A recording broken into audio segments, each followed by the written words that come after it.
আসসালামু আলাইকুম গাইস, আশা করি সবাই ভালো আছেন। তো গল্পতারার আরও একটা ভিডিওতে স্বাগতম জানাচ্ছি আপনাদের। ভিডিওর টাইটেল এবং থাম্বনেল দেখে বুঝেই গেছেন যে মিমের সংসার গল্পটার এটা হচ্ছে সেকেন্ড পার্ট। চলুন চ্যানেলে যারা নতুন আছেন চ্যানেলটা সাবস্ক্রাইব করে দিয়ে ভিডিওতে লাইক দিয়ে গল্প শুরু করা যাক। এদিকে হাসপাতালে বসে জয়া ভাবছে আয়ন কি আজ আসবে নাকি আজও সে আসবে না, জানা নেই জয়ার।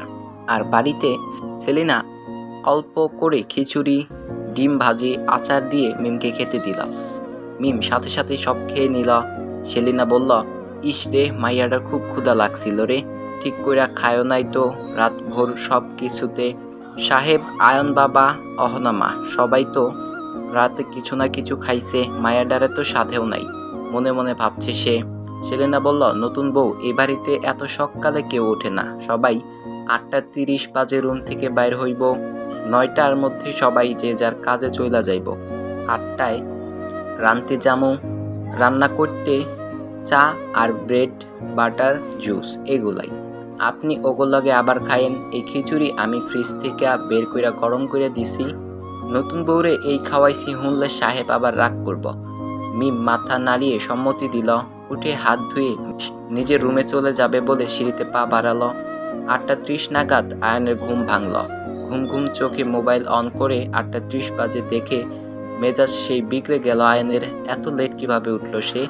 ধপ করে উঠে বসলো সে, গায়ের চাদর সরায় উঠতে যাবে, হাত আটকে গেল তার। তখনই রাতের কথা মনে পড়ল আয়নের। ওহ, এখন তো সে বিবাহিত। ভোরের দিকে ঘুমানোর পরও সেই শান্তির ঘুম হয়েছে মেয়েটার বুকে। পাশে তাকিয়ে দেখে মেয়েটা নেই, গেল কই? হুট করে চোখ গেল সামনের স্ক্রাউচের দিকে, কুড়িয়ে মুড়িয়ে শুয়ে আছে মেয়েটা। তার বউ। ভেজা চুলগুলো কয়েকটা সামনে এসে কপাল ঢেকে গেছে, দুধে আলতা গায়ের রং, গোলগাল দেখতে। মিমকে দেখে আয়নের রাগ যেন নিমিষেই চলে গেল। বিছানা থেকে উঠে টাওয়ালটা নিয়ে কোমরে জড়িয়ে মিমের কাছে গেল। ভালো করে কিছুক্ষণ মিমকে দেখে ওর চুলগুলো মুখ থেকে সরাতে যাবে, আবার মনে পড়ে গেল সে লেট হচ্ছে। তাড়াতাড়ি আলমারি থেকে কাপড় নিয়ে ওয়াশরুমে চলে গেল শাওয়ার নিতে আয়ন। শাওয়ার নিয়ে চুল মুছতে মুছতে বের হয় আয়ন। মিম এখনো ঘুমাচ্ছে, ঘুমাবেই না কেন? সারা রাত তো আয়ন তাকে একটুও ঘুমাতে দেয়নি। নতুন স্যুট প্যান্ট শু পরে রেডি হয়ে নিল। এমনিতেই অনেক হ্যান্ডসাম আয়ন, তার উপর অফিসের ড্রেস আপে তাকে আরো বেশি হ্যান্ডসাম লাগে। আয়ন ঘড়ি হাতে পড়তে পড়তে মিমের দিকে তাকাতেই মিমের ঘুম ভেঙে গেল। মিম চোখ খুলে তাকাতেই সামনে তার স্বামীকে দেখতে পেল, একদম ফিটফাট অবস্থায়। আয়নকে দেখে কিছুটা হা করেই তাকিয়ে আছে মিম। আয়ন তাকে উদ্দেশ্য করে বলল, এদিকে এসো। মিম চুপ করে আছে। আয়ন, কই? কুইক, তাড়াতাড়ি আসো। মিম ধীর পায়ে আয়নের কাছে গেল। আয়ন নিজের ওয়ালেটটা পকেটে ঢুকিয়ে মিমের দিকে তাকালো। মিমের কোমরে হাত দিয়ে ওকে নিজের কাছে নিয়ে এলো। মিম হাত পা কাঁপছে তার, তার থেকে বেশি কাঁপছে মিমের ঠোঁট জোড়া। আর আয়ন সেই দিকেই তাকিয়ে আছে। আয়ন তার এক হাত দিয়ে মিমের ঠোঁটের কাটা স্থান স্পর্শ করল। মিম কেঁপে উঠল ব্যথায়। ব্যথা যে ওইখানটায়। আয়ন, বাহ, বেশ সুন্দর লাগছে তোমার গোলাপি ঠোঁটে আমার ব্রাইটের স্পটটা, সো হট বলে মিমের ঠোঁটে সেই জায়গায় ছোট্ট করে একটা চুমু দিল। মিম আবারও কেঁপে উঠল, চোখ জোড়া বড় বড় করে তাকিয়ে আছে মিম। ওর ঠোঁট কাঁপাও বন্ধ হয়ে গেছে এবার। মিম ভাবছে, এ কেমন অনুভূতি? কই, গত রাতে তো এই মানুষটার সারা রাত ধরে মিমের শরীরের এমন কোনো জায়গা নেই যেখানে সে ছয়নি, চুমু দেয়নি। এমন অদ্ভুত অনুভূতি তো হয়নি তখন মিমের। এখানে ছোঁয়ায় মিম প্রথম একটু ভালোবাসা পেল, যা কাল রাতে ছিল না। মিমের এমন চোখ গোল গোল করে তাকিয়ে থাকা দেখে আয়ন ব্রুকুজকে বলল, আয়ন, আজ তোমার চক্করে আমি উঠতে লেট করলাম, আমার ক্যারিয়ারের লাইফে ফার্স্ট এইটাই। মিম কথাটা শুনে বোকার মতো তাকিয়ে আছে আয়নের দিকে। আয়ন, আর কি যেন বলেছিলে রাতে? আহা, তোমার একটু সময় চাই, এগুলো করবেন না, আমাকে সময় দিন, এসবের সাথে খাপ খাইয়ে নিতে দিন, ব্লা ব্লা ব্লা, আরো কি কি যেন বলছিলে। মিম, হয়তো তুমি বোকা, নয়তো অনেক বেশি চালাক, অবশ্য মেয়েদের মন বোঝা অসম্ভব। নাটকে তো তোমরা নাম্বার 1, তোমাদের কোনটা আসল ব্যক্তিত্ব আর কোনটা নকল বোঝা অসম্ভব। মিম চুপ করে আছে। আয়নের কথাগুলো যেন মিমের মাথার উপর দিয়ে যাচ্ছে। কি বলছেন উনি এসব? আগা মাথা কিছুই বুঝছেন না, মনে মনে ভাবছে মিম এটা। আয়ন বলল, যাক। আয়ন মিমের কোমর ছেড়ে দিয়ে একটু দূরে দাঁড়ালো। আয়ন, তোমরা কেমন আমার তা বোঝার বিন্দুমাত্র ইচ্ছা নেই। লুক, 9:30 বাজে। ঘড়ির দিকে ইশারা করলো আয়ন। এখন থেকে রাত 10টা পর্যন্ত হিউজ টাইম আছে তোমার কাছে। যত সময় চাই এই খাপ খাওয়াতে নিয়ে নাও। আমি ফিরে তোমার ঢং দেখব না। তখন তোমার আমাকে আবার চাই, আই মিন টু সে তোমার শরীরটাকে। তো বি প্রিপেয়ার্ড। কথাটা বলে আয়ন রুম থেকে বের হয়ে চলে গেল ফোনটা নিয়ে। মিম আয়নের কথাগুলো না বুঝলেও শেষের কথাটা খুব ভালো মতো বুঝে গেছে, তাই নিঃশব্দে চোখ থেকে পানি ঝরাচ্ছে। এদিকে জয়ের মন খারাপ, এখন অস্থিরতায় পরিণত হয়েছে। অস্থিরতা বললে ভুল হবে, চরম অস্থিরতা। 9:30 তো কখন পার হয়ে গেছে, কই আয়ন তো এলো না। সে কি আজও আসবে না, না কি হয়েছে তার? জয়ার চোখ বেয়ে 2 ফোঁটা পানি গড়িয়ে পড়ল। তাহলে আজও কি আয়নের দেখা মিলবে না? ডাইনিং টেবিলে বসে চা খাচ্ছেন আর পেপার পড়ছেন আয়নের বাবা নিশাত হোসাইন। এদিকে আয়নের পিছে পিছে মিমও নেমে এলো। সিঁড়ি থেকে যে আয়ন আর মিম নেমেছে সেদিকে খেয়াল নেই আয়নের বাবার। আয়ন তার বাবার সামনে এসে বলল, আসসালামু আলাইকুম বাবা। পেপার থেকে চোখ সরিয়ে আয়নকে ফর্মাল ড্রেস আপে দেখে অবাক হয়ে গেল নিশাত হোসাইন। সে বলল, সে কি, কোথায় যাচ্ছ তুমি আয়ন? আয়ন গ্লাসে জুস ঢালতে ঢালতে বলল, কেন, হাসপাতালে যাচ্ছি। অহনা কই? নিশাত হোসাইন, তোমার অহনা কলেজে গেছে, প্রতিদিন 9টায় যায়, আজকেও চলে গেছে। তুমি হাসপাতালে যাচ্ছ, এটা কোনো কথা হলো? বিয়ের দ্বিতীয় দিনে কেউ কাজে যায় শুনেছ কোথাও? আয়ন জুস শেষ করে বাবার দিকে তাকালো। আয়ন, বাবা আসি আমি, আসসালামু আলাইকুম। মিস্টার নিশাত হোসাইন বলল, দাঁড়াও আয়ন, তুমি কোথাও যাবে না। আজ বাদে কাল তোমাদের বউ ভাত রাতে আরোহী আসবে, তাই আজ মিমের সাথেই থাকবে তুমি। অবাক হয়ে যাচ্ছি আমি। অহনা বাইরে, আমি অফিসে চলে যাব একটু পর। তুমিও চলে গেলে মিম সারা বাড়িতে একা কিভাবে থাকবে? আয়ন বলল, যেভাবে এরপর থেকে সারা জীবন থাকবে সেভাবেই থাকবে। এই বলে গটগট করে আয়ন বের হয়ে চলে গেল। নিশাত হোসাইন, মা এখানে দাঁড়িয়ে আছো কেন? এদিকে এসো, আমি কিন্তু এখনো নাস্তা খাইনি, এসো একসাথে খাবো। মিম, বাবা উনি তো খেলেন না, না খেয়ে চলে গেলেন। নিশাত হোসাইন, আরে ও প্রায়ই এমন করে, হাসপাতালে ক্যান্টিন থেকে কিছু খেয়ে নেবে। মিম এবার বসল, একটু আগেই খেয়েছে, এখন আর ক্ষুধা নেই তার। নিশাত হোসাইন, রোজ রোজ এক ব্রেড বাটার খেতে খেতে না আমি বোর হয়ে গেছি মা। আমাদের দুপুর আর রাতের খাবার খুবই একঘেয়েমি, বোঝো তো, কাজের মেয়েদের হাতের রান্না। মা তুমি রান্না করতে পারো? মিম মাথা নাড়িয়ে হ্যাঁ বলে সম্মতি দিল। কারণ সৎ মায়ের সংসারে তারই প্রায় রান্না করতে হতো 2 বেলা, মাঝে মাঝে 3 বেলাও। নিশাত হোসাইন, বাহ তাহলে তো খুব ভালো। তোমার মা কিন্তু খুব ভালো রান্না করতেন। কলেজে পড়াকালীন কত তার হাতের রান্না খেয়েছি। তারপর তো আমি বিদেশে চলে গেলাম, বিয়ে শাদী করলাম। আরোহী, অহনা, আয়নের যখন 9 বছর, এক বন্ধুর কাছে শুনলাম তোমার মা মারা গেছেন, তোমাকে জন্ম দিয়ে না ফেরার দেশে চলে গেছেন। এই বলে নিশাত হোসাইন দীর্ঘশ্বাস ফেললেন। এইদিকে মিম কাঁদছে। তিনি বললেন, মা কেঁদো না, শোনো, এটা এখন থেকে তোমার সংসার, এই পরিবারটা তোমার, তোমাকেই সবাইকে সামলাতে হবে মা।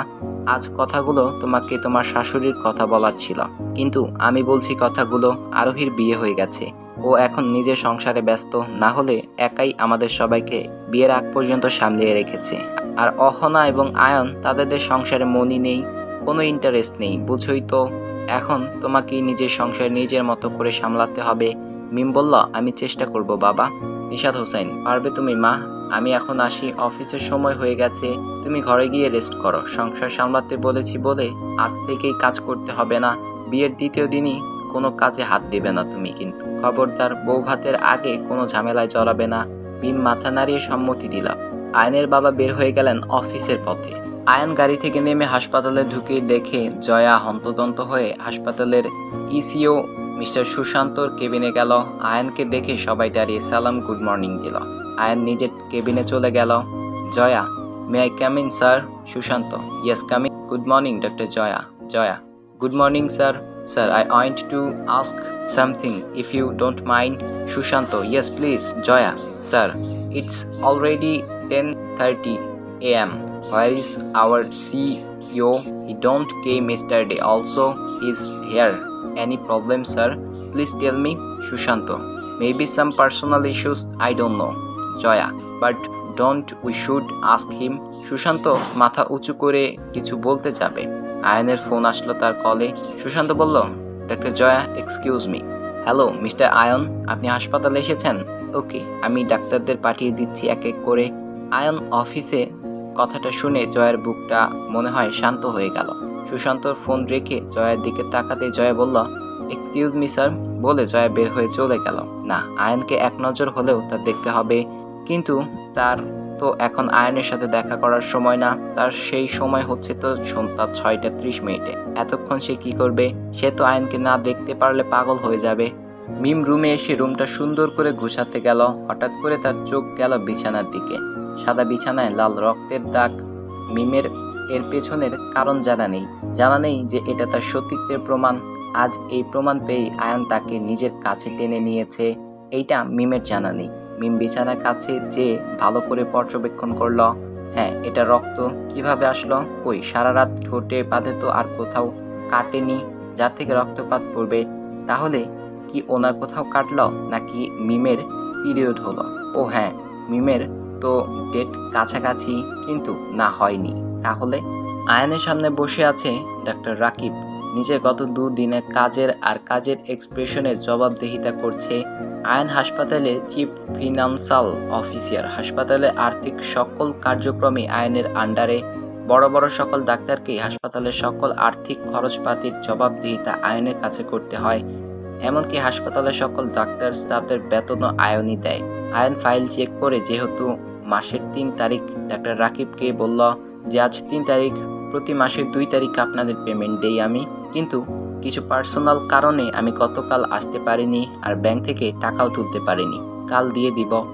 ডাক্তার রাকিব আয়নের কথা শুনে বলল, sir it's okay, no problem. Ayan বলল, okay, go back to your work. Rakib চলে গেল। হুট করেই আয়নের মাথায় একটা কথা এলো, আরে মিমকে তো এই কথা বলাই হয়নি, কিন্তু মিমের নাম্বারটা তো আয়নের কাছে নেই। আয়ন দ্রুত বাসার ফোন দিল। ফোনটা কাজের মেয়ে মিনু ধরল। মিনু বলল, হ্যালো আয়ন, খালা মিমকে ফোনটা দাও। মিনু, মিমকে আব্বা যান। আরে তোমাদের কারো নাম কি মিম নাকি? তোমাদের কারো নাম তো মিম না। তখন মিনু বলল, ও নতুন বউ, আচ্ছা দিচ্ছি। আয়ন বলল, তাড়াতাড়ি দাও। মিনু সিঁড়ি বেয়ে আয়নের রুমের সামনে যে দরজা নক করল। মিম তখন বিছানার দিকে তাকিয়ে আছে। নক শুনে মিমের ভাবনায় ছেদ পড়ল। মিম দরজা খুলে বলল, জি খালা। মিনু বলল, এ নাও তোমার বর। মিনু মিমের হাতে ফোন দিয়ে চলে গেল। মিম এবার ফোন নিয়ে বলল, জি বলেন। আয়ন, এই তুমি কোথায়? মিম, জি রুমে আছি। আয়ন বলল, বিছানাটা দেখেছো? একটা কাজ করো, দ্রুত বিছানার চাদর তুলে ধুয়ে ফেলো, কাউকে কিছু বলার দরকার নাই। আর শোনো, চাদর তুমি ধুবা, বুয়াদেরকে কিন্তু ধুতে দিবা না। মিম চুপ করে আছে। আয়ন বলল, হ্যালো, বুঝতে পেরেছো? মিম, জি একটা কথা বলি। আয়ন, কি বলো? মিম বলল, আপনার কি কোথাও কেটে গেছে? রক্ত আসলো কোথা থেকে? আয়ন এবার হতবাক, মেজাজটাও খারাপ হচ্ছে এবার ওর। কিছু না বলেই ফোন কেটে দিল টুট টুট করে। মিম, ফোন কেটে দিলা, মন খারাপ হয়ে গেল মিমের। মিম বিছানার চাদর উঠিয়ে আয়নের কথা মতো ধুতে গেল। ফোন রেখে পেছনে তাকাতে আয়ন দেখে ঝড়ের বেগে কেউ তার কেবিনে না নক করেই ঢুকে গেছে। সেটা আর কেউ নয়, সেটা হচ্ছে ডাক্তার জয়া। তো গাইস, আজকের এই ভিডিওটার জন্য এতটুকুই রাখছি গল্পটা। আশা করি ভিডিওটা ভালো লেগেছে। জানোই তো কি করতে হবে, ভিডিওতে লাইক দিয়ে দিও, চ্যানেলটা সাবস্ক্রাইব করে রাখো 3য় পর্বর জন্য। একদিন পরেই দেখা হচ্ছে 3 নাম্বার পর্ব নিয়ে। ততটুকু সময় ভালো থাকো, সুস্থ থাকো, এবং আগের পর্বের মতো এই পর্বতেও বেশি ভালোবাসা দেখায়ও। আর আস্তে আস্তে ভালোবাসার পরিমাণটা কিন্তু বাড়াতে হবে। তো টাটা, বাই বাই।